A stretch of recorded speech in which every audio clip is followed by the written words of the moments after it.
ನೋಡ್ತಾ ಇದ್ದೀರಾ CBT Kannada TV. Mandya ನಗರದ ರೈತರ ಸಭಾಂಗಣದಲ್ಲಿ ಡಾಕ್ಟರ್ ಜಿ ಮಾದೇಗೌಡ ಪ್ರತಿಷ್ಠಾನ ಮತ್ತು ಭಾರತೀಯ ಎಜುಕೇಷನ್ ಟ್ರಸ್ಟ್ ವತಿಯಿಂದ ಜಿ ಮಾದೇಗೌಡರ 24ನೇ ವರ್ಷದ ರಾಜ್ಯ ಮಟ್ಟದ ಡಾಕ್ಟರ್ ಜಿ ಮಾದೇಗೌಡ ಸಮಾಜ ಸೇವಾ ಮತ್ತು ಸಾವಯವ ಕೃಷಿಕ ಪ್ರಶಸ್ತಿ ಪ್ರದಾನ ಸಮಾರಂಭ ಜರುಗಿತು.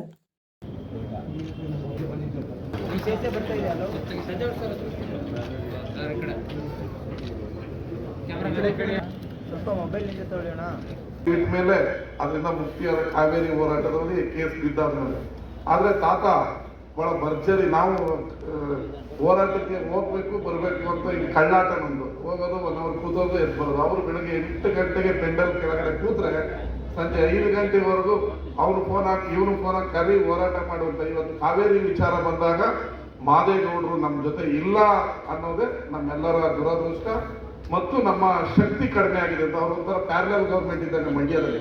ಈಗ ನಾನು ಸರ್ಕಾರದಲ್ಲಿ ನೀರು ಬಿಟ್ಟಾಗ ಬಿಡಬೇಡ ಅಂತ ಹೇಳ್ಬೇಕು, ಬೆಂಗಳೂರಲ್ಲಿ ಕೇಳಿದ್ರೆ ಯಾಕೆ ಹಂಗೆ ಹೇಳ್ದಂತಾರ ಟಿವಿಲಿ ಅಂತ. ಮೊನ್ನೆ ನಾನು ಹೇಳಿದೆ ತಮಿಳ್ನಾಡು ನೀರು ಬಿಟ್ಟಾಗ ಬಿಡಬಾರ್ದು ಅಂತ ಅದೇನೋ ಹೊಸ ಶಾಸಕ ಸ್ಟೇಟ್ಮೆಂಟ್ ಹೊಡೆದೆ ಎಲ್ಲ ಟಿವಿಲಿ ಟಮಾರ್ ಅಂತ ಬಂತು. ಬೆಂಗಳೂರಿಗೆ ಹೋದಾಗ ಕೇಳ್ತಾರೆ ನೀನೇ ಹಿಂಗೆ ಹೇಳ್ಬಿಟ್ರೆ ಸರ್ಕಾರಕ್ಕೆ ಮುಜುಗರ ಅಲ್ವ, ತಾತ ಇದ್ರೆ ತಾತನ ಕೀ ಕೊಡ್ಬೋದಾಯ್ತು, ತಾತ ನೀವು ಹೋರಾಟ ಮಾಡುವ ಹೌದಲ್ವ.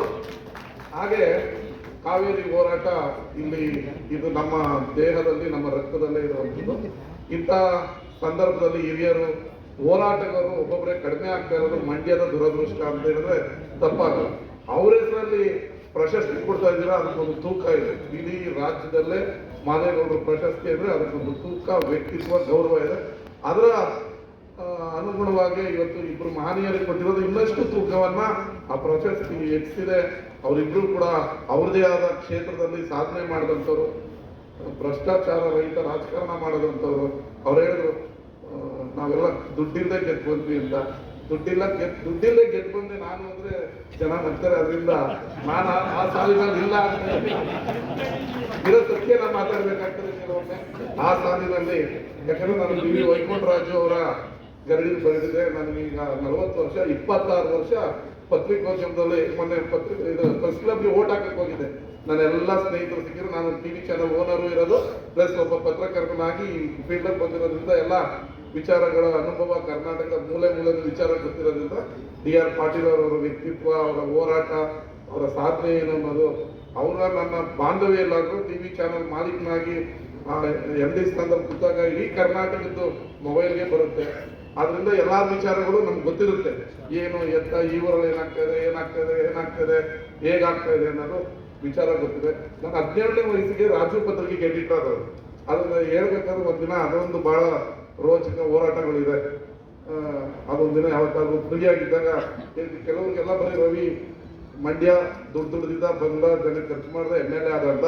ಆದ್ರೆ ನಾವು ಕೂಡ ಎಲ್ಲಾ ಕೆಲಸವನ್ನು ಮಾಡಿ ಅನುಭವ ತಗೊಂಡು ಇಲ್ಲಿಗೆ ಬಂದಿದ್ದೀವಿ ಅನ್ನೋದು ಯಾರಿಗೂ ಇನ್ನೊಂದು ನಮ್ಮ ಬಗ್ಗೆ ಗೊತ್ತಿಲ್ಲ.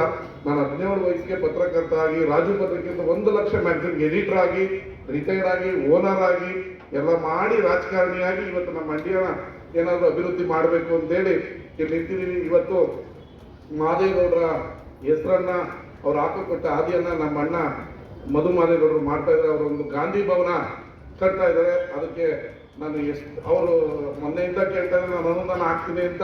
ಅವ್ರು ಹೇಳ್ದಂಗೆ ನೆನಪು ಬರ್ತದೆ, ಆಮೇಲೆ ಮರ್ತೋಗ್ತೀನಿ. ಈ ಸಾರಿ ಬಂದಿದ ತಕ್ಷಣ ಅದಕ್ಕೆ ಅನುದಾನ ಹಾಕಿ ಆ ಗಾಂಧಿ ಭವನವನ್ನು ಮುಚ್ಚುವಂತ ಕೆಲಸವನ್ನ ಮಾಡ್ತೀವಿ. ಈ ಕೂತಿದಾಗ ಎಲ್ಲರೂ